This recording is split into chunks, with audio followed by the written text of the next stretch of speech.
Hey friend, how are you? Can you believe we are in April already? Oh my gosh. True British fashion. We had a couple of hours of sunshine this afternoon. We have been soaking up that vitamin D with absolute glee. Today's episode is going to be a bit of an interesting one. We're going to be talking about endocrine disruptors, the chemicals that are in our everyday products, in our homes, in the environment that we live in, and how they can actually play havoc with your hormones. And if you are on a weight loss journey, you are definitely going to want to listen into this, because there is a really very strong link between endocrine disruptors and weight gain. So if you are struggling to lose weight, you definitely want to be checking out today's episode. Now, as always, if you are new around here, you are so welcome. And I just want to say a special shout out if you are in Australia, because I have noticed that there are an awful lot more of you tuning in from Australia. So you are so welcome. And if you love the podcast, please share it with your friends and take a moment to leave me a 5-star written review on iTunes, because it really does help other people find this podcast. Okay, grab your pen and paper. We're going to get started.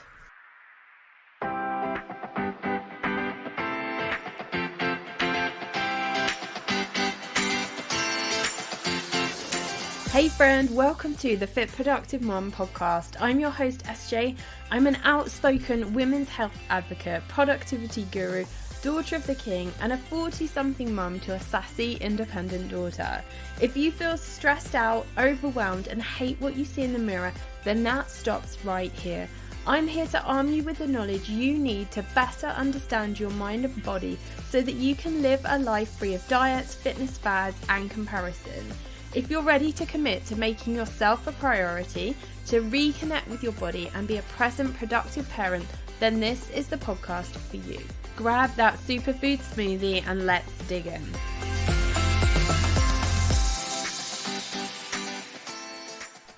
Okay, now before we really dig into today's content with regards to endocrine disruptors, I just want to talk a little bit about my backstory when it comes to this particular topic.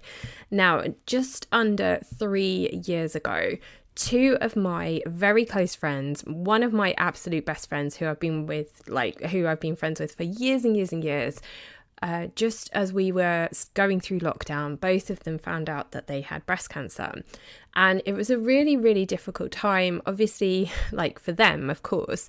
But for me as their friend, it was very difficult because I didn't know what to do to help them, because I couldn't come to the appointments with them in hospital because of COVID, and I couldn't go and see them because they were both going through chemo. And I really wanted to try and find ways that I could try and support them without actually physically being there in their space. So it kind of led me down the rabbit hole of learning about chemo, learning about breast cancer, learning about the links of, between diet and exercise and the ways to help prevent breast cancer. I did, as in true Sarah Jane fashion, that I really went down the rabbit hole with this because I felt so helpless and I wanted to try and find ways that I could help them more. Now, if you've been around here for a while, you've probably maybe caught an episode a good few years ago where I had a really lovely lady on the show called Tara, and she is also a breast cancer survivor, and she is really, really passionate about removing endocrine disruptors from her home, from her environment. And it was a real honor, getting to know her and talking to her. And it was that and my friends and the challenges that they went through. And praise God, both of them are fit and well now. It really got me interested in this topic around endocrine disruptors. I totally geeked out on it, found out all the information, and I really feel it's important for me to share this with you. Now, through the research that I did around endocrine disruptors linked to breast cancer, it also highlighted, with all the information that I was reading, the journal articles, all of the research reviews, the summaries and everything, they kept coming out this theme about how these endocrine disruptors were actually impacting people's weight and how they are linked to obesity. So of course that's something that you're going to want to know about, because if you are struggling with losing weight, if you are frustrated with yourself because you've tried all the diets and done all the exercise and everything like that and nothing's happening, perhaps it could be actually something like this. It could be linked to what's going on inside our bodies, our hormones. We know how important it is in our day-to-day lives, and even more so as we are moving into perimenopause and menopause, like to really do everything that we can to support our bodies so that our hormones are healthy, so that you feel healthy, so that you feel strong, and that you can just get the most out of every single day. So that's the backstory. Let's kind of go and press the reverse button a little bit and just talk briefly around what the endocrine system actually is, because that's where this all starts. So the endocrine system is glands and organs that make hormones and release them directly into the blood so they can then travel to tissues and organs all over the body. The hormones released by the endocrine system control so many important functions in the body. So growth, development, metabolism, which of course we know is important if you're trying to lose weight, reproduction, and the link between metabolism and your reproductive hormones is really key, particularly as we're going into perimenopause. Hormones and their receptors. So your endocrine system's made up of your hormones, but there are also receptors. And the way that I kind of think about it is that they're like a lock and key mechanism where the hormone reaches the receptor, it opens the door, which is the chemical reaction, so for example, it could be, releasing insulin. I don't know about you, but it never ceases to amaze me how linked everything is within our bodies. And if one area of our body in our hormones is not working properly, of course it's going to impact so many other things. So that's why it's important, I really feel, to consider this subject. And this just isn't me pulling information from the clouds in the sky. There really is so much evidence out there around the link between endocrine disruptors and obesity. And that's why I'm talking about this on a health and fitness podcast. Because of course, if your hormones and your endocrine system isn't working, then that's of course going to put stress on your body. Last episode, we were talking about the impact of stress and how it can cause weight gain. It's just this amazing system. Our bodies are amazing about how well they work together and how important it is to not just focus on what you're eating or the exercise that you're doing. All of these things play such a crucial part. So we've spoken about the endocrine system. Let's talk about what endocrine disrupting chemicals actually are. So in short, these are chemicals that interfere with our hormones, and some of them mimic hormones, some of them latch onto receptors for hormones and they're pretending to be our hormones, or they can trigger certain hormones to do certain things, and they're chemicals ultimately that are not made by our bodies and can harm our health and also that of wildlife around us as well.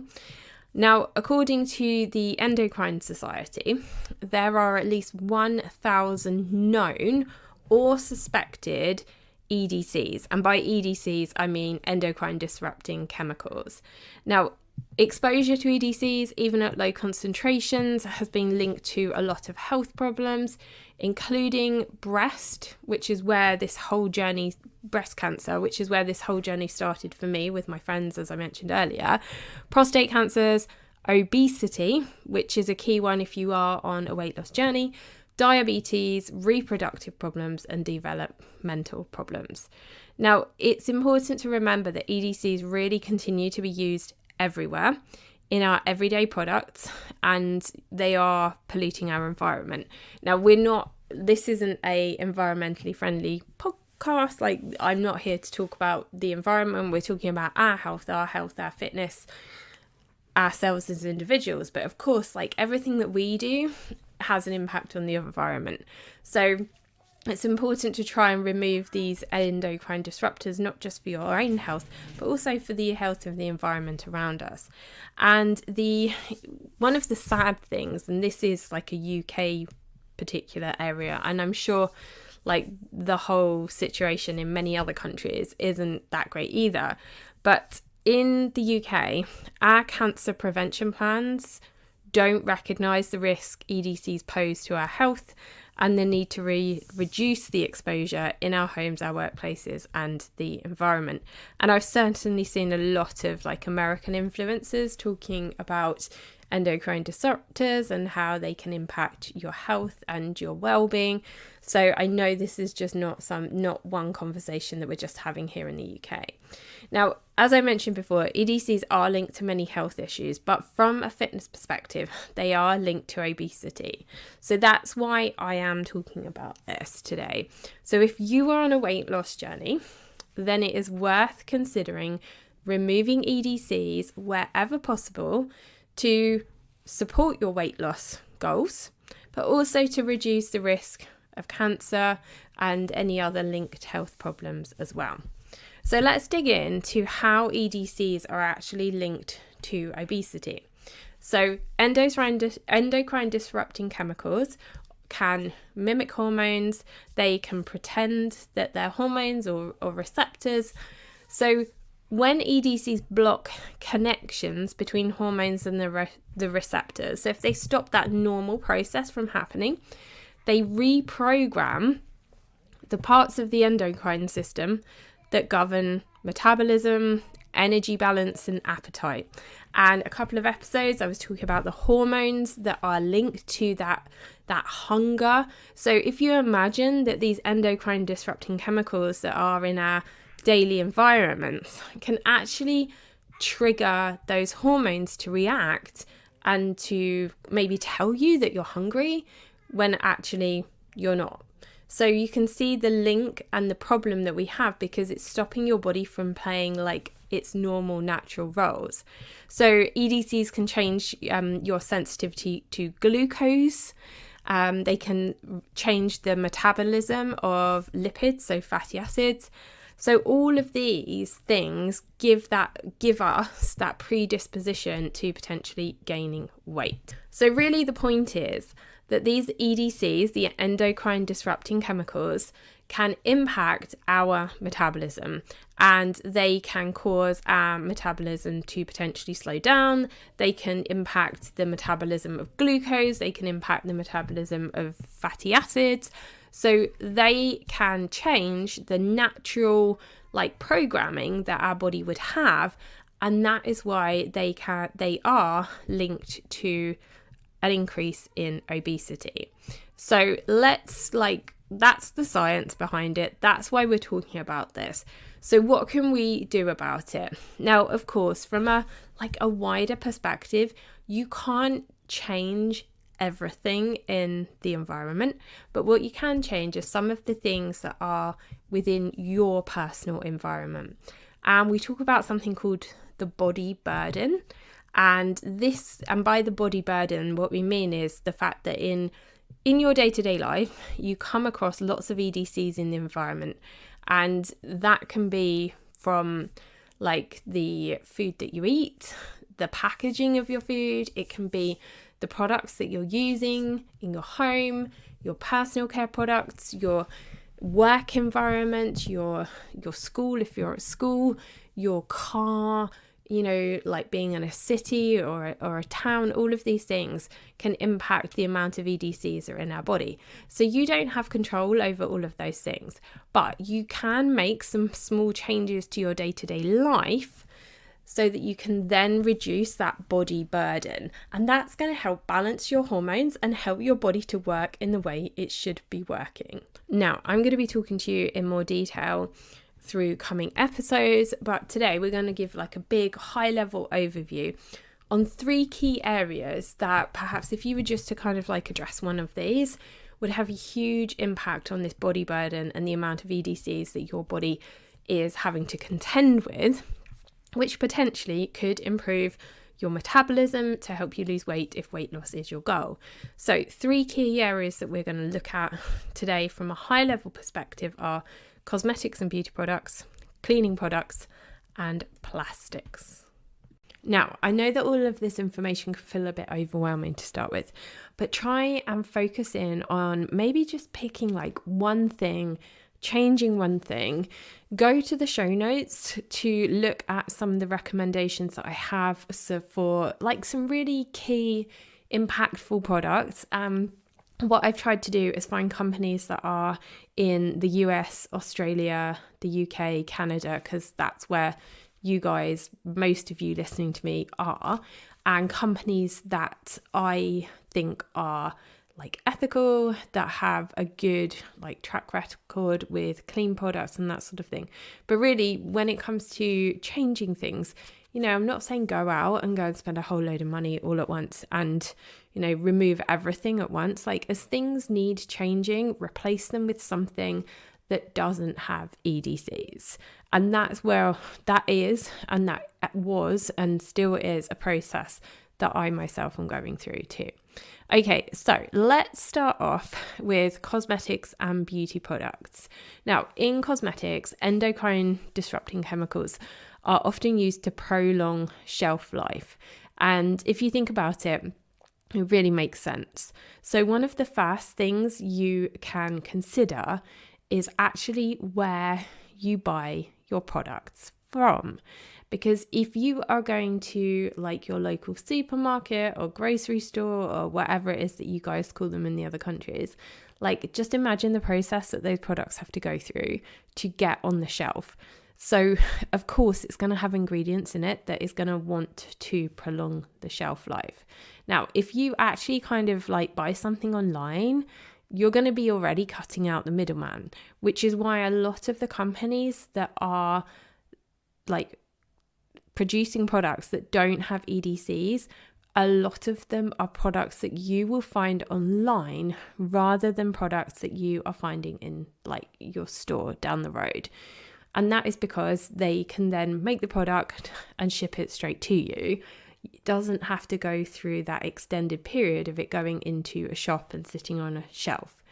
So that's my first tip, is like try and get products that are from companies that are online, because they are less likely to have EDCs. Okay, now within cosmetics and beauty products as well, EDCs are also used as fragrances and solvents. Many don't add to the overall effectiveness in the product, and EDCs can be found in pretty much all of your cosmetics, like your shampoo, your hair care, face creams, makeup, shower gel. Like aerosols are one that you definitely want to be avoiding. Like that's a real obvious like contender for EDCs. So if you have a spray on deodorant, if you're using like a spray on dry shampoo or a hairspray or something, those are ones which will definitely have some form of EDCs in them. So they're the really good ones to avoid. And I think that one of the key ones to change, first of all, is your deodorant. Because your deodorant is directly going onto your skin under your armpit, where you have a huge amount of like lymph glands, your breast tissue. Like I think that is definitely, you sweat from there. I think deodorant is a really, really key one to change like as soon as you possibly can. I know it's hard to find one that works, that is like smells nice, that stops you from sweating. Like I know, like I've been through a lot of them. The one that I use is from a company here in the UK. If you want the information about that, if you are in the UK, I can send you the link. If you're not in the UK but you would actually really, really like to try it, then send me a message and I can grab some and we can work out me shipping it over to you if like you can't find one if you're in the US or elsewhere. So deodorant is a really, really key one to change, I think, first of all, because of where you're putting it on your body. Toothpaste's another one I think is quite good to change, because that's actually going in your mouth, so you're potentially ingesting those sorts of things. And then of course, like your face cream, your shampoos, all of those things that you're putting on your body, putting on your skin. I have some affiliate links to some amazing companies who have some great products. I've put them together in like a little cart based on where you are in the world. And so you can just go and click on that link in the show notes and you can just go and check out. You can take bits and pieces out of the cart as you want to. It is an affiliate link, so I do get a commission for it, but that helps to pay for this podcast. Okay, let's talk about cleaning products. Now, if somebody told you that the product that you're using to clean your toilet could actually be causing you to gain weight, you'd be like, what? But actually, as we've spoken about earlier in the episode, these endocrine disrupting chemicals are messing with your hormones, messing with your metabolism. So if you are using things like those plug-in air fresheners, they are like an absolute no-no. Spray air fresheners, anything like that is going to have EDCs in it. And it's important to remember as well that the cleaning products that you're using are going to impact your health, your family's health, and also any pets that you have in the home as well. We have 3 dogs, so this was something that really sort of opened my eyes to their health as well. So a lot of household cleaning products do contain EDCs. This can be anything from like detergents that you wash your clothes with to cleaning sprays. Using these products does increase your exposure to EDCs either by inhaling them or by getting them on your skin. You want to be avoiding products containing them and be aware of what ingredients normal household products contain. A couple of key ingredients to avoid are triclosan and triclocarbon. Choose products with an official like organic accreditations from organisations such as the Soil Association here in the UK, which are more likely to be EDC free. Be a little bit wary of what's called greenwashing, because there are an awful lot of companies out there who kind of very cleverly market their products and their like packaging and that sort of thing to give you the impression that it is like healthy and EDC free and all of that sort of thing, but you do really need to read the label. Choose things that are fragrance free. That's a really good way to try and ensure that your products are EDC free, or naturally fragrance products that are using like things like essential oils and products without synthetic fragrances. So you want to be avoiding things like phthalates or synthetic musks such as tonalide. There are loads and loads of places where you can download ingredient lists. I'm putting one together for you that you can grab off of me as well. I've also posted some links to some breast cancer charities which have some great information. There's one that's got a breast cancer charity here in the UK. They've got a really great series of videos around EDCs, and you can watch those videos on YouTube.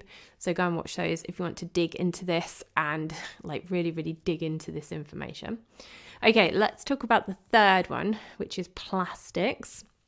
Now, plastics often contain potentially harmful EDCs, which may be used to make plastics more flexible, more durable, or like as components in the production of plastics.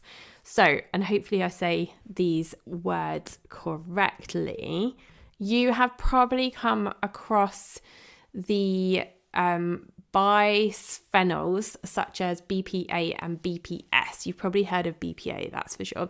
And these are primarily used to make a type of plastic called polycarbonate plastic, which is a hard type of plastic used to make water bottles and plastic food containers. Now, you'll probably see on some like containers like that, it will say BPA free, BPS free. That's definitely a good start. And they are those are also used to make resins that line like metal cans, that line food containers, like when you're buying like a carton of milk, that sort of thing.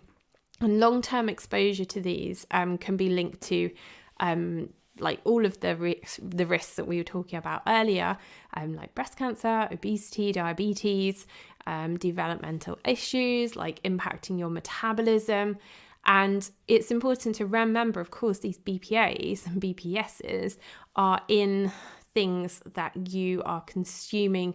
So we're not talking about things that you necessarily just put on your skin, but also if you're drinking water out of a plastic water bottle and that has got BPA in it, those endocrine disruptors are actually going to be like internal. So top tip in terms of like trying to avoid those plastics are to check the recycling codes on plastics. Now, most recycling codes, certainly here in the UK, recycling code 7 may contain BPAs. Recycling code 3 may contain phthalates, and recycling code 6 may contain something called styrene, which is a known carcinogen and a breakdown product of polystyrene. So that's quite interesting to know. As a whole, like, try to avoid single-use plastics wherever possible. Use a stainless steel reusable water bottle to drink out of, or at least find a BPA free one. I actually do use one from a company called Hydrate Mate, which you can get off of Amazon. It's like mate with an 8 on the end of it, and they're really good because they're very durable bottles as well, but you're probably going to be looking to make sure that you get a high quality one. Like that one cost me about nearly £20 UK, so buying a cheap plastic water bottle or those plastic cups that you get from Starbucks and that kind of thing, probably not going to be the best ones to choose. When it comes to your food products as well, you want to be avoiding like your takeaway containers. You want to make sure that if you are saving leftovers, wait until the leftovers have cooled down if you're going to put them into a plastic container, and do not heat up your leftovers in a plastic container. Put them into like a glass or a ceramic dish, because that's going to stop the endocrine disruptors actually leaching into your food. So definitely avoid microwaving those, because as you're heating that up, the BPAs and the phthalates can be released when you heat up and they enter your food.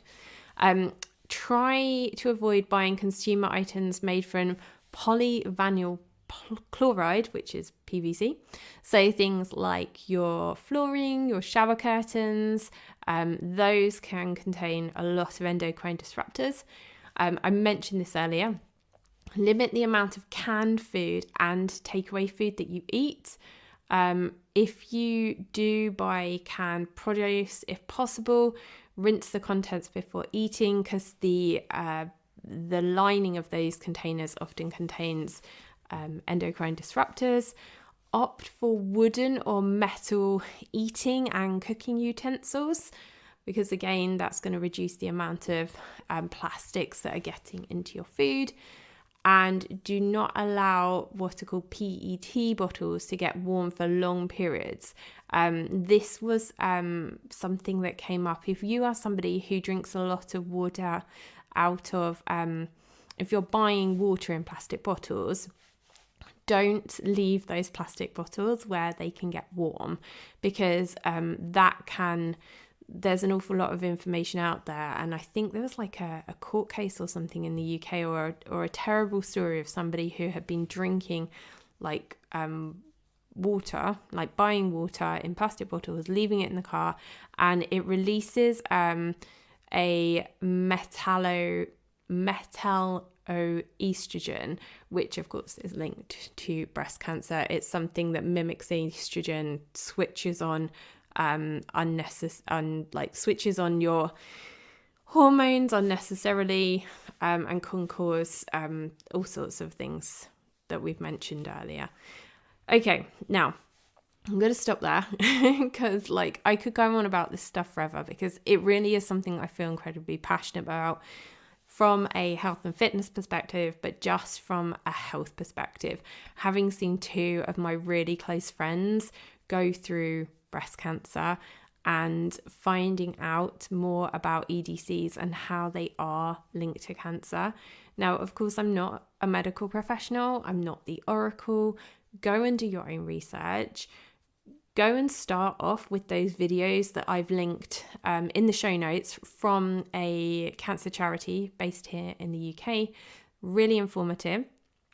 And then within the show notes as well, I have linked like a couple of carts, if you like checkout carts with a couple of products in that I kind of feel that they're a really good place to start for if you're wanting to replace products in your home.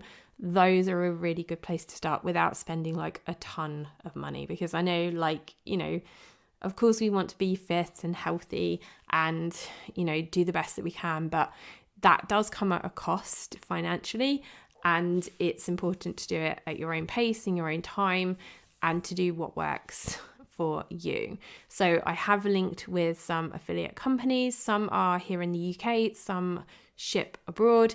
If there are products that are purely shipped to the UK that you can't get locally yourself and you think that they would be something that you want to try, please reach out to me via email, and we can see if I can find a way to ship those over to you. I know that we do have quite high standards when it comes to ingredients and products here in the UK.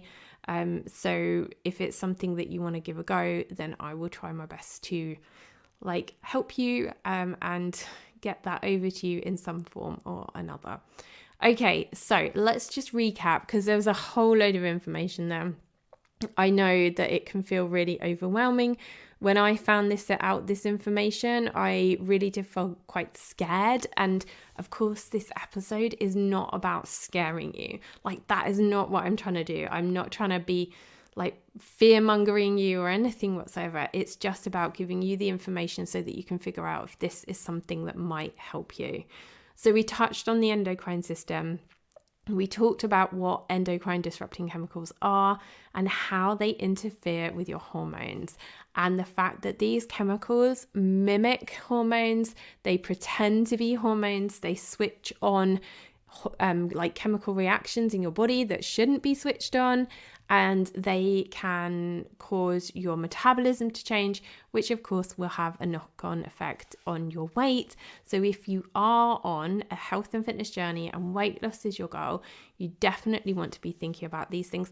And whether or not you are thinking about weight loss, definitely from a health perspective, it's really important to open your eyes and read your labels. We also spoke about the body burden. We talked about 3 key areas that you can change. So your cosmetics and beauty products, your cleaning products, and then also plastics.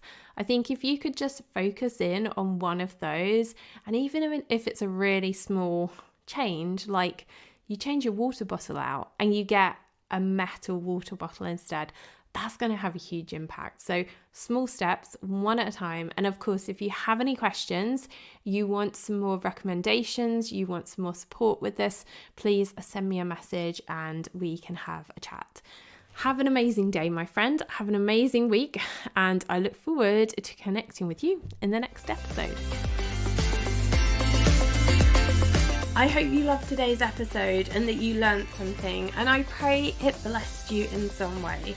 If so, take a moment to share this with a friend, and I would love it if you could take just 30 seconds for me to leave a review on Apple Podcasts, because it's the only way I know you like the show, and I love hearing from you too.